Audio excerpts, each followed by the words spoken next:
Welcome back to OpenLine, talking about what is happening inside prisons in Tennessee from the perspective of people fighting for prison reform here in Tennessee. We have several calls. Want to go back to the phones. Let's go to Tanya. Hello, Tanya. Yes. Go right ahead. Yes, sir. My daughter, I thought it was marijuana, but it wasn't. Actually, she was caught with a gentleman with meth, and she went to jail for 7 months, and I heard where y'all were talking about personal hygiene and that, getting medical care and stuff like that while they're in the jail system or prison. And she had to, because they weren't letting them have like feminine hygiene products for females, hygiene products, and she was having to use toilet paper wherever they could find for those. And then when she got released after 7 months, my husband and I, we went to pick her up, and I mean, she had trouble getting a job. Right. I wish they would set up something like Jeannie was talking about, and the other gentleman, some kind of maybe rehabilitation. Yes. All right. What about what you're hearing there? Yeah, I mean that's one of the common complaints we hear from the women also who are incarcerated. Just an inability sometimes to meet basic needs, just to obtain feminine hygiene products that are necessary. We've gotten horror stories, out of the jails about women who can't obtain those products, and are left with nothing, for days at a time. And she mentioned that her daughter had difficulty once she got out. Well, the other thing that we don't talk about is trauma. We don't talk about the trauma that incarceration inflicts on individuals. So even if you don't have a diagnosable mental illness when you go in, it's very likely that you'll develop one. It's an incredibly traumatic environment. It is. But we're silent. Yeah, extremely stressful. And just to draw the distinction between jails and prisons. So jails are primarily to house people convicted of low-level crimes serving less than a year, or pretrial detainees. These are people that are waiting to go to trial and, at least in theory, are innocent until proven guilty. And yet they're treated the exact same way as if they were a convicted murderer, basically. There is no distinction among jail officials.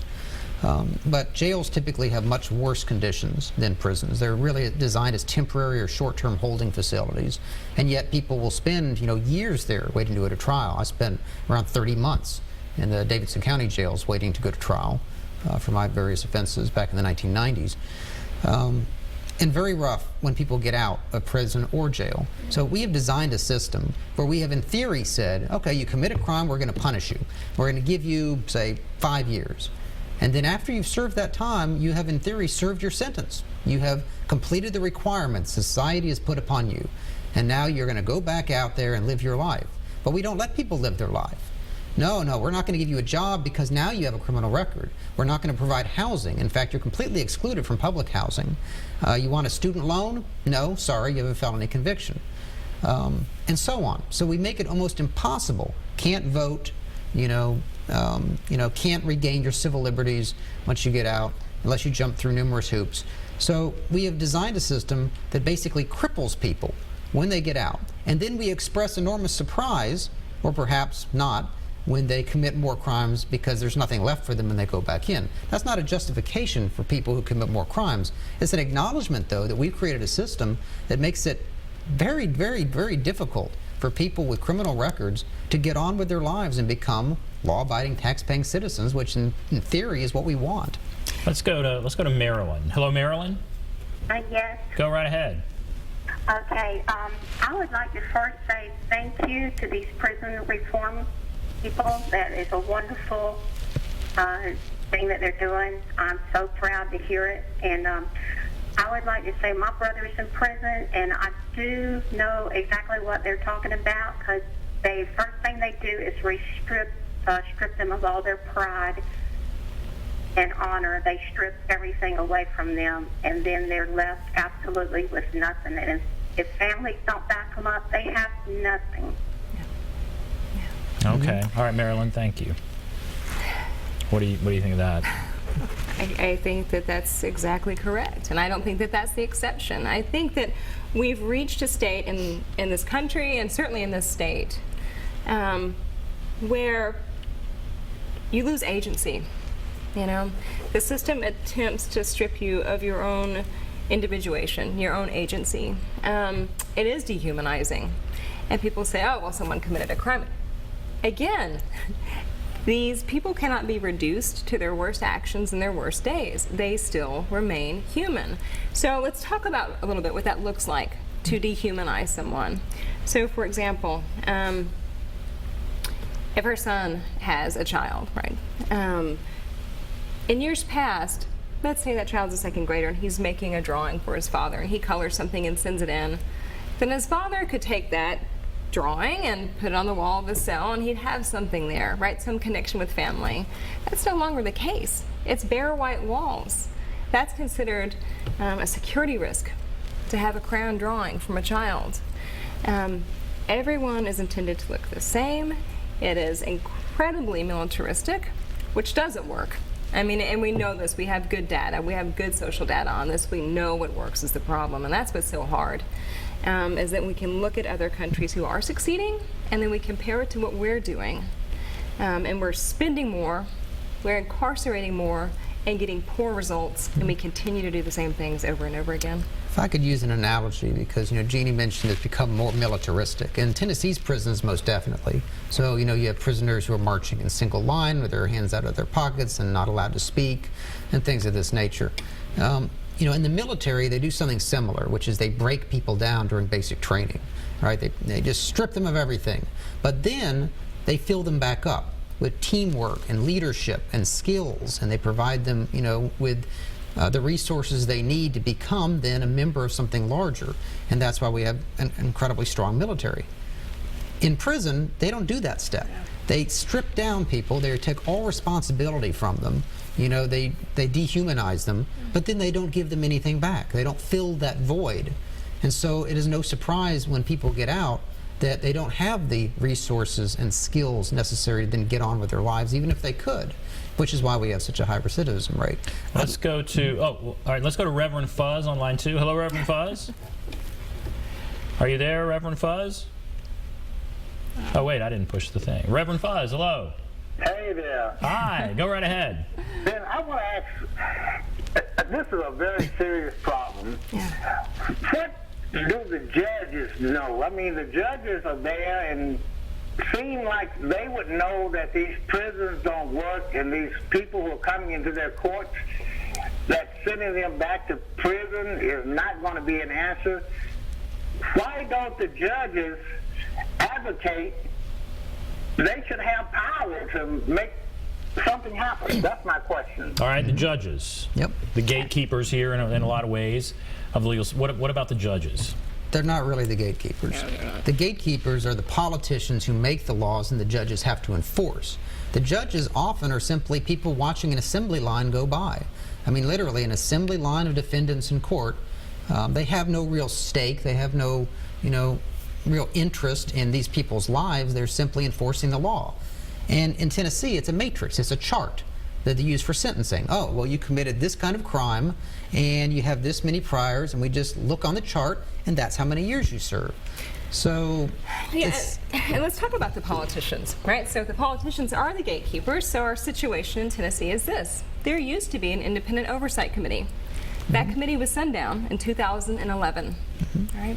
What that means is that we now have a government, a department of government, that has control over 30,000 human lives and $1 billion a year budget. $1 billion a year budget, and there is no independent oversight. No legislative oversight through a committee specifically for that purpose. So, not only that, it is incredibly hard to go into a prison.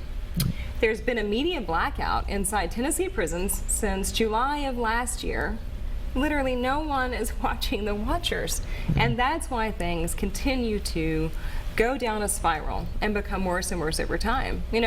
Representative McCormick, as I recall, is the one who initially had the bill in 2011 to send down that committee.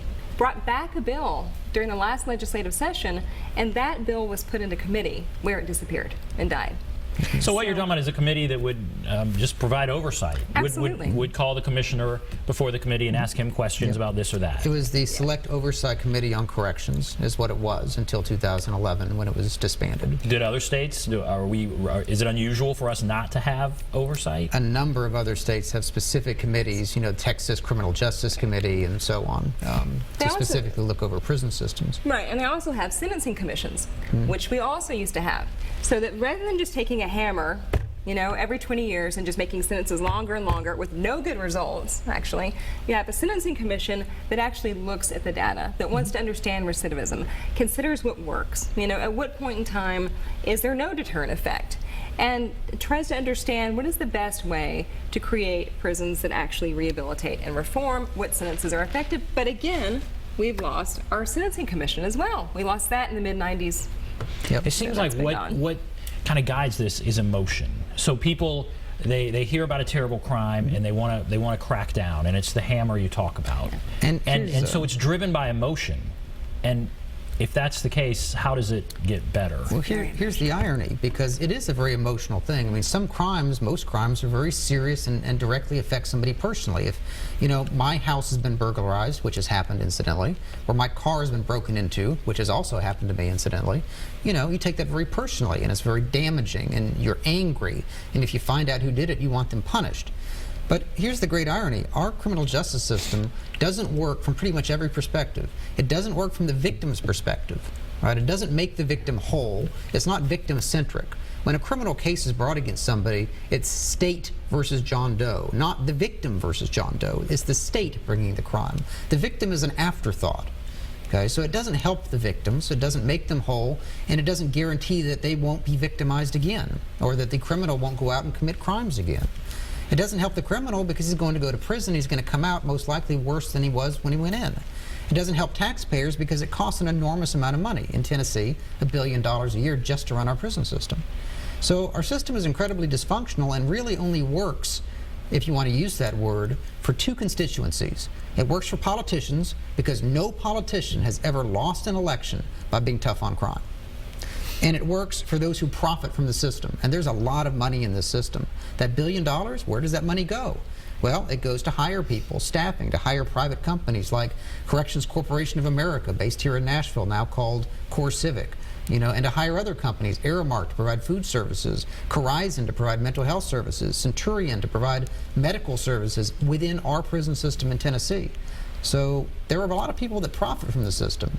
And when there's money involved and people are profiting, it's really hard to change it. And it's hard to take that emotion out. Right. It keeps getting put in. So I ask, is Alex optimistic? Are you optimistic? I hear all this, and it's hard to think that it's going to change very much. But I am less optimistic than I was before last Tuesday, Ben. But I still think there is reason to be optimistic. And that is because what Alex said early on, this is failing. And it's failing on a magnificent scale. It's a huge scale. What version of 2.3 million Americans locked in cages is the right version? This is not making our community safer. In every way, it is failing. And it's also destabilized a system of power that we have set up in government. So, for example, through mandatory sentencing, judges no longer have the leeway, or juries no longer have the leeway, to look at mitigating factors, right? Because something that we understand within American jurisprudence is that, even let's just take the case of first-degree murder. Let's say you have a murder. Not all murders are the same. There are different circumstances. There are different reasons why. Mental illness often plays a significant factor. And so we trust our juries and judges to make a determination. Is this a death penalty case? Is this a case for life without? Is this a case for life with possibility of parole? But when you have mandatory minimums, like we do in this state, which are impossible to serve, you take away mitigation. Now, Tennessee is the first state to have mitigation as a factor to be considered in our trials. And that's something that we've lost. Right. All right, let's take another call here. Let's go to Robert. Hello, Robert. Yeah, hello, how you doing? Hi, go right ahead. Okay, first of all, I think the mental health system and corrections out there for over 20 years, 25 years. They're doing an outstanding job, because if you didn't you'd have a lot of people dead or confused or hurt, injured bad. Because I've dealt with a lot of patients in there, and Lawrence DeBerry Correctional Facility handles them, and they're filled up to the brim. They should have been, if Metro government can come up with decreasing the phone calls for inmates calling home, the state is not doing none of that. The state wants all the money they can, because they could use that money, extra money, and do something for these programs for these guys, education, training. Nashville is the only place these inmates can train to get a job through Tri-Corps. They don't have it in East Tennessee, they don't have it in West Tennessee. And that gives them history in the background, something to look forward to in the job. And you have staff that's working in correction departments who refuse to leave. Some been there up to 45 and 50 years. The deputy wardens and Lord DeBerry. Now, you know his ideas have diminished over time, and he just there for political reasons. But I think he should have been gone because he's not better in the system. You need fresh ideas like the people on your staff. Okay, all right. A lot of different things there. Somebody clearly from an inside perspective. We have to take a break, and then we'll come back and address some of that and talk about some other things. Take a break. Be back right after this. Thanks, Robert, for that.